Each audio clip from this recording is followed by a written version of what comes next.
So here's some stats to validate your point. Then and now, Portugal's drug decriminalization. In 1999, they had 369 overdose. In 2016 was 30. In 2000, they had 907 HIV diagnoses through injection. Now it's 18. 99 people incarcerated was 3,863. Now 1140 and 17. So question, how different is Portugal than Oregon? We don't have enough stats yet for Oregon in order to quantify this. It is obviously Oregon passed Measure 110, and we'll see.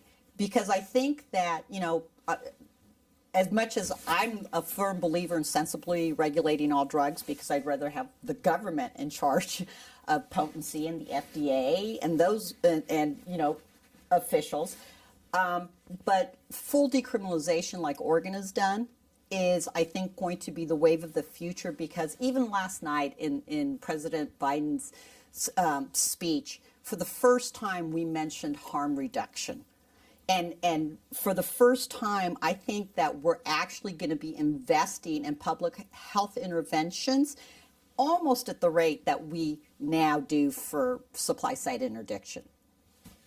Patrick, but Portugal legalized drugs. No, but they became very stringent with the manufacturers of drugs. Correct.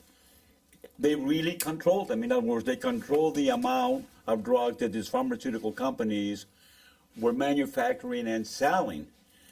And so they totally didn't legalize drugs, because you're still controlling the manufacture, production, and sales of dangerous drugs, even though they did decriminalize the use, as the lady here has stated. But they didn't totally legalize it either. Well, and that's what is decriminalization, what is legalization, what's sensible regulation. There's a continuum on the spectrum. And I think, finding that, that perfect fit. I don't think you're ever going to see a heroin store at the corner of, 5th and Main in America. But you will have heroin-assisted treatment programs that are much more efficacious. So, for example, in Switzerland, this is not anything new. This has occurred across the world in many aspects. In Switzerland, heroin-assisted treatment programs, basically, the empirical science directly reflected a drop in crime from people who were in the program.